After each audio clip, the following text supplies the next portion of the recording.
a los precandidatos a diputados, a la licenciada Jansen Carolina Funes, que ella es precandidata por el Partido Nacional, por la corriente de Ricardo Álvarez. Muy buenos días, bienvenida. Buenos días, mucho gusto. Y también damos la bienvenida a Gabo Jalil, que él es precandidato a diputado por la corriente de Villeda, del Partido Liberal. Muy buenos días. Buenos días, un placer. Bienvenido. Gracias, gracias.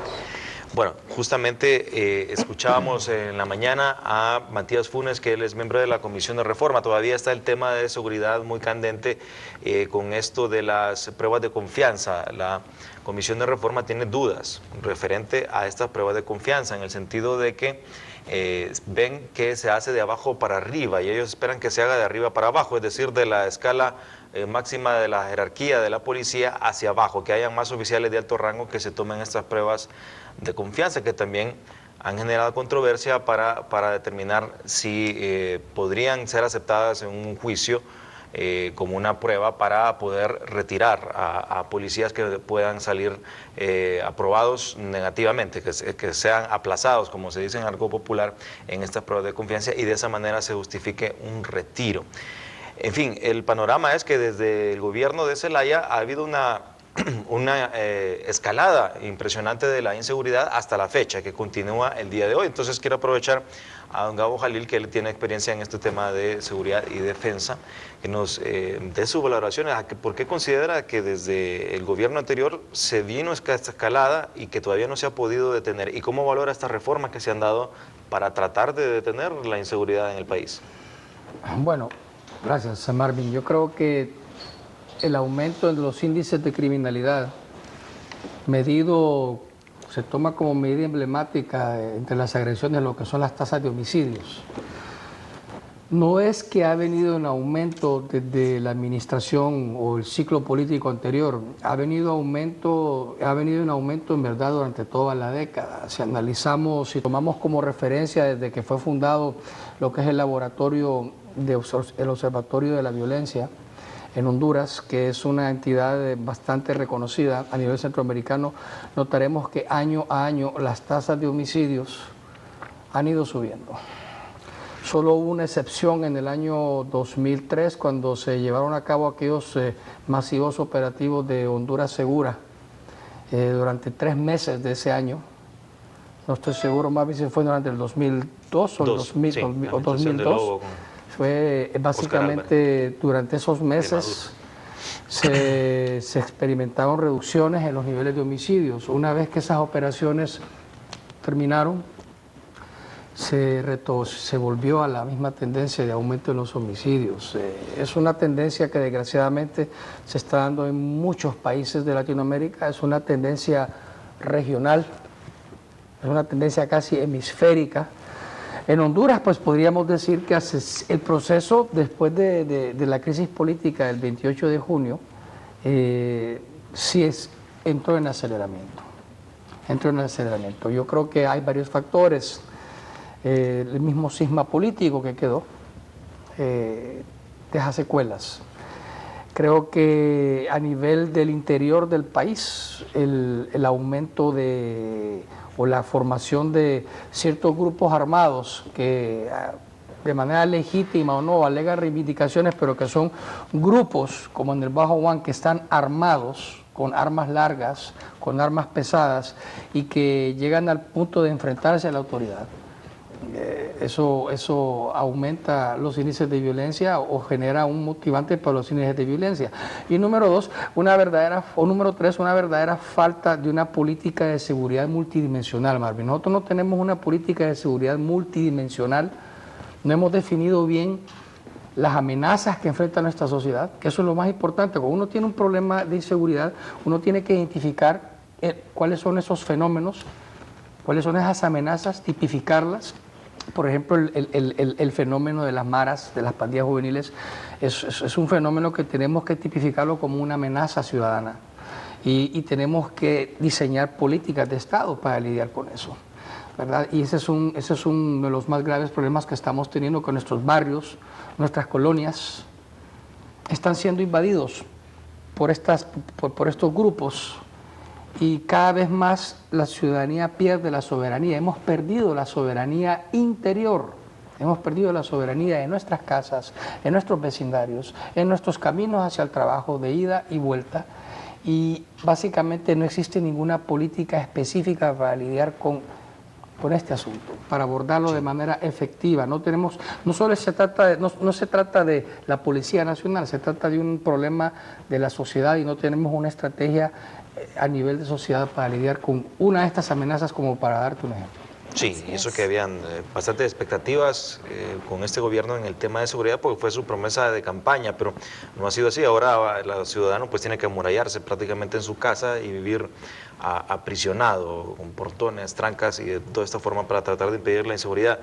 Ahora, con el tema de los militares, vemos que parte de lo que pone en evidencia la falta de políticas reales de temas de seguridad son las medidas urgentes que se toman, improvisadas, como poner a los militares en los buses, que eso pues sabemos que debería ser algo temporal y ya es como ya cuando ya no hay otro recurso que hacer, porque los militares no están para eso, no han sido capacitados ni entrenados para eso y no es su deber estar en los buses, pero por las circunstancias se ha dado y esta es la medida que se ha tomado, que veremos si de verdad ofrece buenos resultados. ¿Cómo valora usted este tema de que los militares ahora estén en la ciudad en los buses? ¿Qué se puede hacer para que no lleguemos a esto y que sea temporal y podamos mejorar en el sentido de medidas preventivas y de disminuir la inseguridad?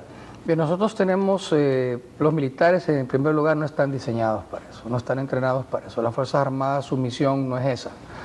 La puede hacer como lo has planteado, de manera puntual, de manera temporal, cuando existe un rebalse y se necesita pacificar el escenario urbano y respaldar a la Policía Nacional y a otras instituciones, las Fuerzas Armadas entran. Pero tener a las Fuerzas Armadas o dispositivos de las Fuerzas Armadas en calidad, cuidando a los ciudadanos en el transporte público de manera permanente, no es una opción. El problema que nosotros tenemos, pues ahí sí radica puntualmente en lo que es la situación de crisis por la cual atraviesa la Policía Nacional. El año pasado, básicamente, la percepción de algunos de nosotros es que la Policía Nacional, con todos los eventos que salieron a relucir, entró en un estado fallido. Eso es algo muy, muy terrible. Estar como organización entró en un estado fallido, perdió completamente la credibilidad de la ciudadanía y cuando se analiza la calidad de su gestión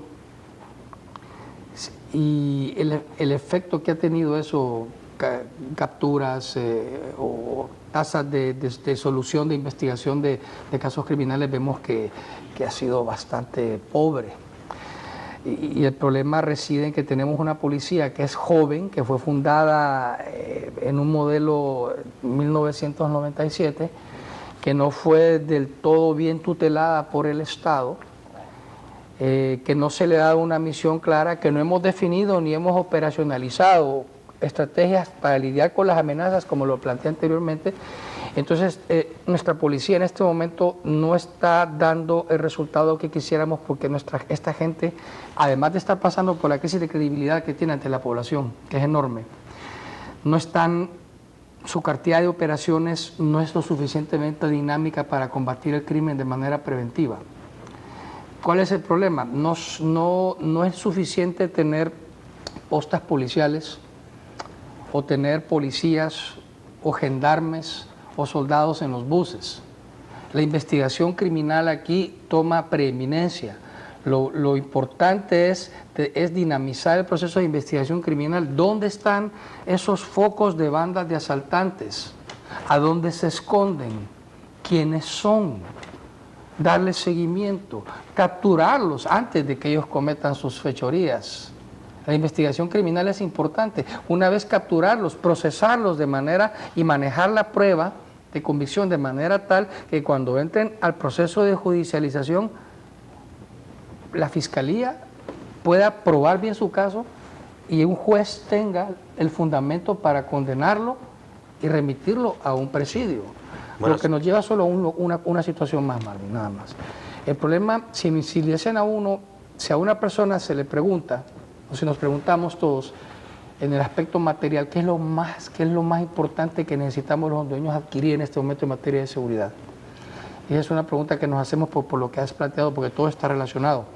Y el problema más grave que tenemos, aún más grave que la situación de la Policía Nacional, es que no tenemos un sistema penitenciario funcional. Y eso es lo más grave que tiene este país. Es lo más importante que tiene que hacer un gobierno, es invertir, cueste lo que cueste, sea como sea, los recursos necesarios para que tengamos un sistema penitenciario funcional.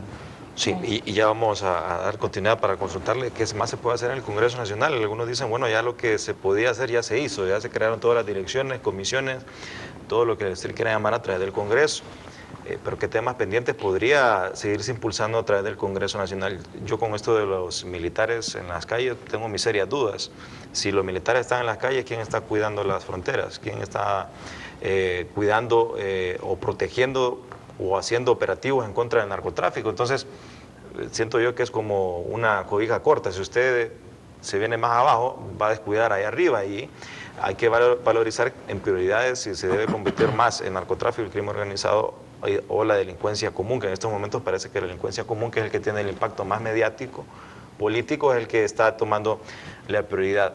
Ahora escuchábamos a don José Luis Baquedano que los obreros han promovido este diálogo con el magisterio. Y quería consultarle a usted sobre este tema de educación también, porque causa una crisis. Ya el magisterio dice, a nosotros nos parece que el gobierno tiene la intención de no solucionar, mantenernos en crisis para ser un distractor, dice, de los problemas más serios que hay en el país. En cambio, el gobierno argumenta que el magisterio está politizado y que se mantienen en crisis por afinidad política que tienen ahora con un nuevo partido. Y de este estira y encoge, pues el que saca la de perder es el alumno, que no recibe las clases. ¿Cómo valora esta situación y estos diálogos que se están promoviendo en la parte educativa valenciana? Bueno, yo estaba haciendo un análisis precisamente el día de hoy. Escuché dentro de una de las radioemisoras del país precisamente el zipizape que hubo el día de ayer, ¿verdad?, entre representantes de los colegios magisteriales y las autoridades del Ministerio de Educación. La verdad que podemos concluir realmente que lo que nos falta precisamente es un poco de responsabilidad por parte de unos y el cumplimiento por parte de los otros en el tema precisamente de lo que es la necesidad básica que nosotros tenemos todos que abocarnos, que es la educación a los niños y los jóvenes. Yo siempre he mencionado de que las valoraciones que podemos hacer con los colegios magisteriales es analizarles y obviamente exaltarles las virtudes que tienen, pero también es bueno que ellos puedan tener más que todo un recordatorio de los compromisos que hicieron cuando se formaron como docentes. El primer objetivo como país y como docentes, como profesores, como aquellos que me educaron a mí, la valoración número uno que tenían era precisamente la transmisión de conocimientos y alejados obviamente de aquellas tertulias o precisamente algunos movimientos ideológicos que al final de cuentas no nos llevan en nada en beneficio del país. Si nosotros valoramos como diputados y como próximos gobernantes del país que el objetivo número uno son nuestros jóvenes y niños, tenemos que obviamente entonces ver cómo hacemos cambios y transformaciones precisamente en lo que es la parte de estructuración de los colegios magisteriales. Ya es hora, ya es tiempo de que todos estos que están en la cabeza tengan un mayor compromiso. Y lo hemos dicho, ¿cuántas personas no han dicho esto? Pero no hemos hecho nada. Y creo yo que una valoración importante es, bueno, buscar entonces algunos otros movimientos dentro de los colegios profesionales que no están satisfechos con los que están dirigiendo precisamente el sistema. Y la fuerza más grande que tiene el colegio magisterial es precisamente el factor de presupuestario, porque todos los aquellos préstamos o servicios que dan los colegios magisteriales, el gobierno es prácticamente el cobrador y le da prácticamente entonces en su presupuesto completo a los colegios magisteriales. Y eso le da prácticamente entonces una fuerza económica. Y entonces desplazan a aquellos otros, porque lo hemos conversado con muchos profesionales del magisterio, que no están satisfechos con sus dirigentes precisamente, porque están agarrando precisamente esto como un tema ideológico. Y yo creo que tendríamos que separarlo. En el tema de seguridad, yo también le vuelvo y lo menciono, lo he conversado en algunas otras entrevistas que he tenido, precisamente en lo que es la parte de la violencia que ahorita nos atañe, precisamente lo que dijo aquí nuestro compañero del set, Gabo Jalil. Precisamente, una de las cosas que nos está ahorita, digamos, dañando en los barrios y colonias es precisamente que estamos atrapados por un grupo, obviamente, de sectores denominados maras o otros tipos de denominaciones en la cual tienen una violencia y la otra lo que son narcotráficos. Nosotros tenemos, obviamente, entonces que elevar la educación de los policías. Si no elevamos la educación de los policías precisamente y aquellos que están al frente de lo que es la parte de la seguridad, difícilmente podemos hacer algo por cambiar nuestros barrios y colonias. Al mismo tiempo, a la par, mejor dicho, podemos manejar algunos programas que obviamente tenemos que llevarnos de la mano de lo que es la parte de las iglesias, ya sea evangélicas, católicas o cualquier otro digamos, orientación, pero tiene que ser religiosa, porque creemos que estos son los que nos pueden rescatar más fácilmente, precisamente, los valores dentro de la familia, precisamente, digamos, perdidos. Hay muchos factores.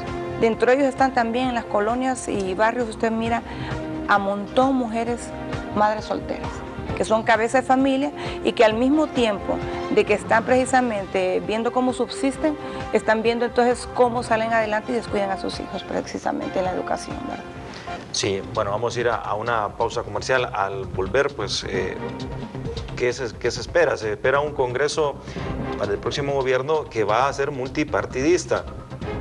Algunos lo llaman Congreso dividido, otros lo ven pues más sano para la democracia, porque también está una mala experiencia de tener un Congreso que está acumulado el poder en un solo partido, que se podría tener ventajas, pero en los casos que hemos tenido recientemente ha sido desventaja, porque se aprueban proyectos muy importantes que afectan la ciudadanía de la noche a la mañana.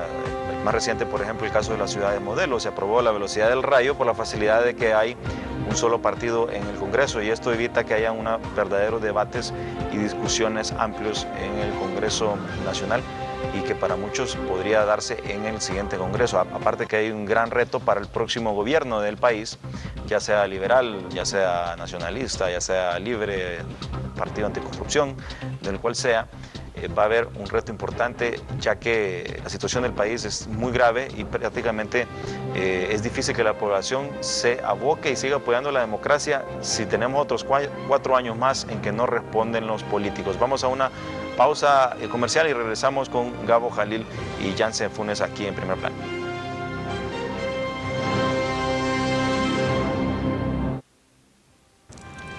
¡Tenemos diputados! ¡Tenemos diputados! ¡Tenemos diputados! ¡Tenemos diputados! ¡Tenemos diputados! ¡Tenemos diputados! ¡Tenemos diputados! Tenemos diputados. Tenemos diputado Toño Rivera, el de los Chocollos, casilla 140. ¡Tenemos diputados!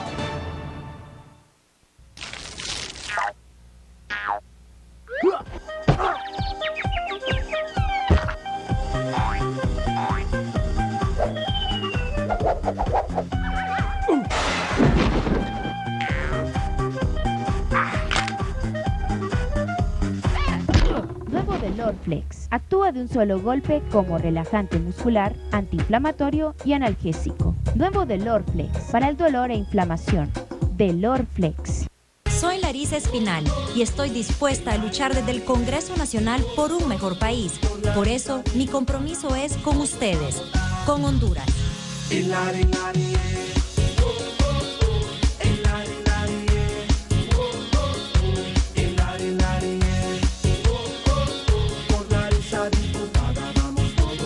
Trabajando juntos, podemos lograrlo. Ota Casilla 62, Larisa diputada, Mauricio Villeda presidente. Es más que un concepto informativo.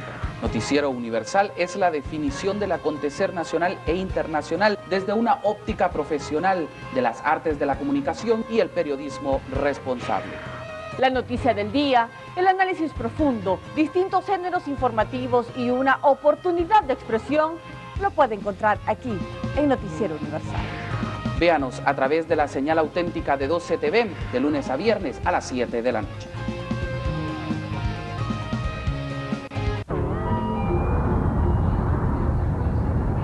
¿Sabes qué? Me hubiera gustado ser piloto. ¿Sabes qué? Me hubiera encantado ser enfermera. ¿Sabes que siempre quise ser mecánico?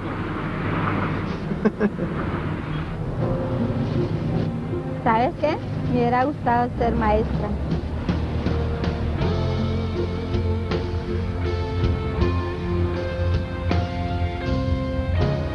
¿Sabes qué? Me hubiera gustado dirigir grandes proyectos.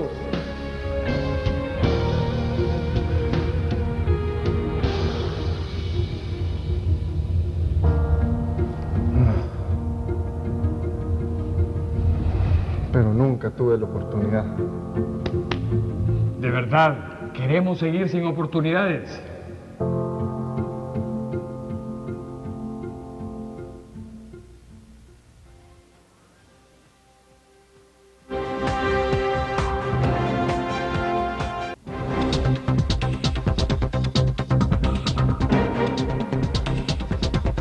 Bueno, continuamos en primer plano junto a Gabo Jalil y Jansen Funes. Nos comentaba pues el inicio el tema de seguridad y hay muchas reformas que se han dado en los últimos meses. Ya de cara al próximo Congreso, ¿considera que todavía hay trabajo por hacer, que se pueden promover más reformas? Algunos hablan, por ejemplo, de incrementar las penas, tener penas más fuertes, reformas al Código Penal. Se hablan de crear nuevas instituciones, nuevas comisiones. Todavía falta que se concrete el tema, por ejemplo, de la policía Tigres, policías especiales. En fin, se ha rumorado de muchos otros proyectos que se pueden dar. Pero asimismo, los que ya se hicieron todavía no han llenado las expectativas. Entonces, ahí es donde la ciudadanía dice, bueno, ¿de qué sirve que se haga toda esta reforma si no se logran y no se concretan pues la planificación y no se ejecutan dando los resultados esperados? ¿Considera ya que el próximo Congreso podría todavía seguir incentivando más reformas y por dónde pasaría la labor del Congreso en el tema de seguridad? ¿Cuáles serían sus iniciativas en ese tema? Muy bien, tenemos que reconocer algo, Marco. Lo que hemos visto, la opinión pública que el Poder Legislativo ha hecho, en algunos casos de manera correcta, en algunos casos no, es un popurrí de proyectos de decreto y leyes que se aprueban a consecuencia de contingencias que suceden, cosas que suceden.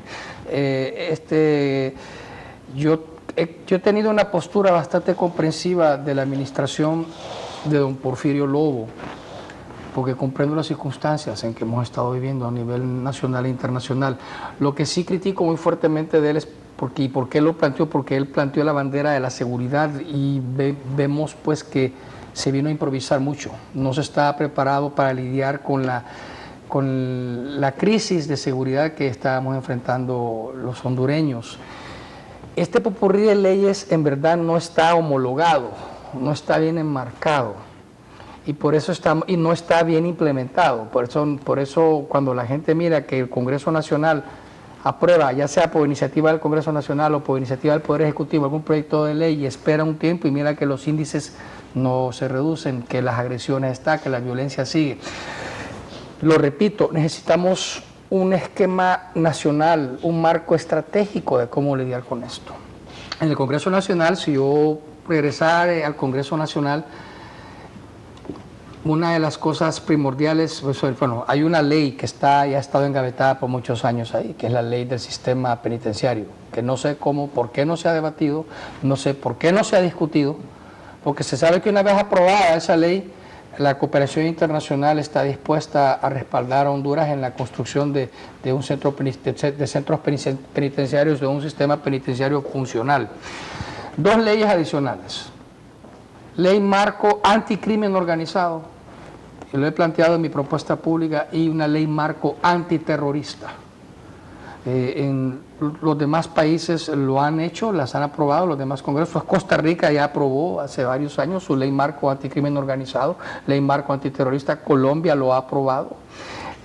Casi todos los países del Cono Sur la han aprobado, porque esas leyes nos permiten clasificar la amenaza. El solo pedir penas más duras, castigos más duros como disuasivos no funciona, eso no sirve. Nosotros tenemos un sistema jurídico garantista. Ese sistema hay que mantenerlo relativamente intacto.